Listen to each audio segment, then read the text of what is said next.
Welcome to this week's End of Days Update, coming to you from Tulsa, Oklahoma. Just got off the plane from Minnesota. We had such a great time at Foundations Christian Fellowship and then Mercy Hill Church. People were so hungry, great crowds. And if you're anywhere near Grand Junction, Colorado this weekend, we'll be at Faith Heights Church Sunday morning, Sunday night. We'll get into the Word and have a great time. There's something about promoting Jesus. If He be lifted up, He'll draw all men unto Him. So we're coming to you every week to look at the different things that point to the coming of the Lord, and specifically the gathering of nations for the Ezekiel 38 war, because that happens just after the rapture.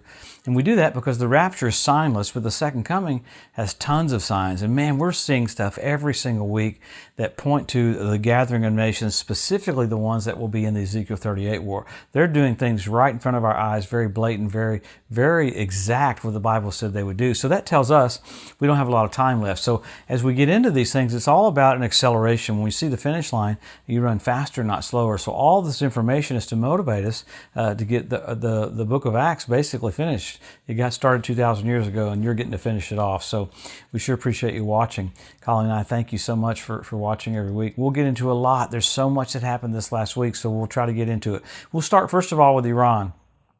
The International Atomic Energy Agency said that Iran is enriching uranium up to 60%, just like they said they would. They came out showing that the bomb that went off at Natanz really did a lot more damage than they thought. In the middle of that, you've got negotiations going on with Iran right now that it looks like even the president of Iran said they could have a settlement within the week. The problem is they're going back to what the sanctions were from 2015. And the problem with that is this Iran never did abide by those. So it's bizarre to come back with those same things and then it doesn't do any good. So in the middle of that, you've got Iran sending ships down toward Syria to bring oil to try to get around the sanctions, and you've got Russia escorting them down there so no one can do anything about it. So in the midst of that, you had it come out in the paper in Iran today saying Iran should strike Israel's nuclear facilities. So man, there's a lot happening. Along with all this technically talk about peace, they put a thing on the video of all their drones and how sophisticated their drones are. Then you had an independent think tank come out with a report this week talking about Iran has way more ballistic missiles and way more drones than anyone thought they had. So I know Israel keeps up with that, but there's not a lot of talk of what Iran has, because Iran doesn't really have an air force or really have a strong navy. So they've been building up these ballistic missiles, and they've been getting them from North Korea. So, and the technology's been coming from North Korea. So it's a lot different than 10 years ago. That's why Israel's talked about, if it looks like if there was a war to break out, they would have 1,000 missiles a day coming into Israel. So man, it's literally looking like the Ezekiel 38 war because of what's going on with Russia. When Iran's doing all this stuff, Turkey's doing what they're doing, but then all of a sudden Russia, remember last week, a couple of weeks ago, they started with about 15,000 troops, and they started with, that's a lot of troops, and they started with about another 50. Well, and then it came out last week up to 110,000. Yesterday it came out 150,000 troops on the border of the Ukraine with 70,000 some odd tanks and missile batteries. So they're literally setting up to invade the Ukraine. So as scary as that is, it's really literally what happens right after the rapture of the church. It's called the Ezekiel 38 war.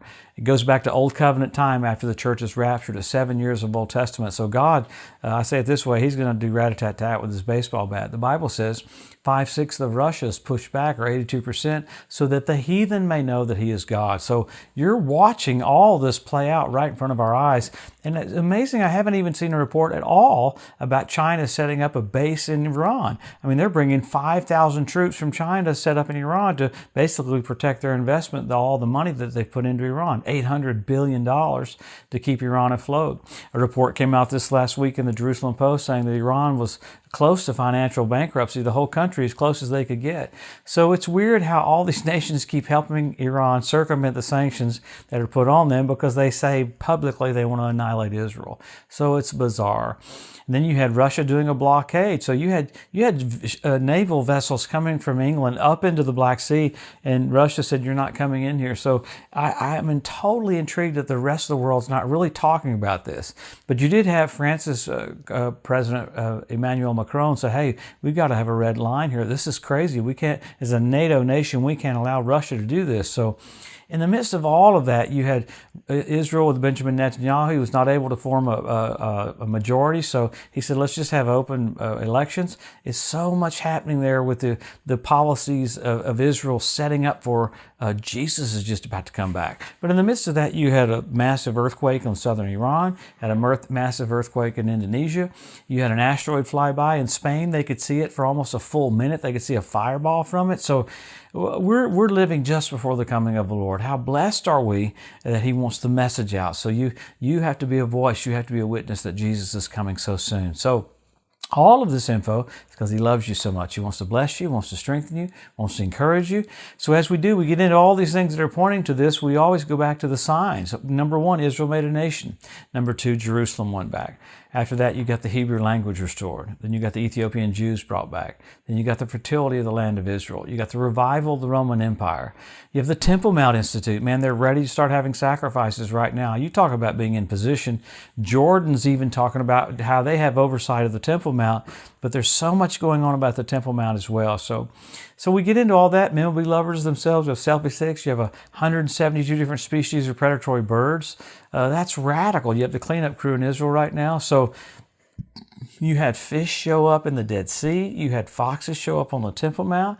You had the ritual baths around the temple fill up with water. You had Rabbi Yitzhak Kaduri prophesy that Israel would be ruled by 2 Benjamin just before the coming of the Messiah. That's so wild that it happened this last year. So event after event, prophecy after prophecy, pointing to the entrance of the King. So you've gone from signs that you got signals now. You had blood red moons on Passover and Tabernacles. You had 4 in a row. When's the last time you had 4 in a row? 1967 when Jerusalem was won back. 1948 when Israel was made a nation, and 1492 at the Edict of Expulsion when the Jews were kicked out of Spain.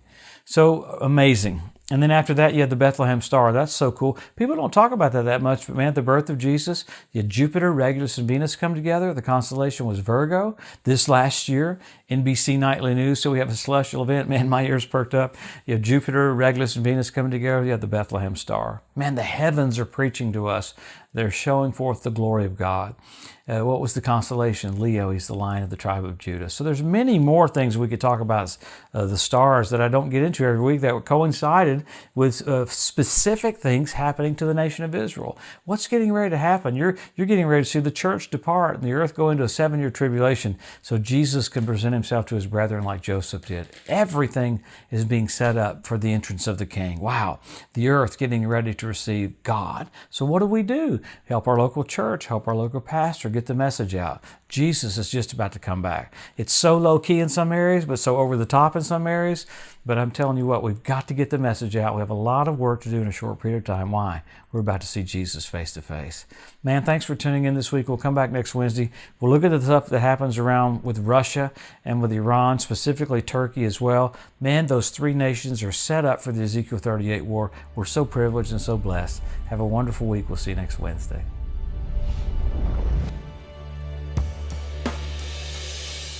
Thanks for joining us today at the End of Days Update. If you'd like to be notified every time there's a new post, just go to the EDU at josephmorris.com and subscribe to receive email alerts.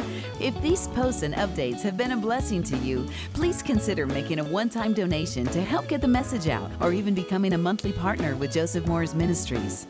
Thanks again for tuning in to the EDU, and we'll see you next week.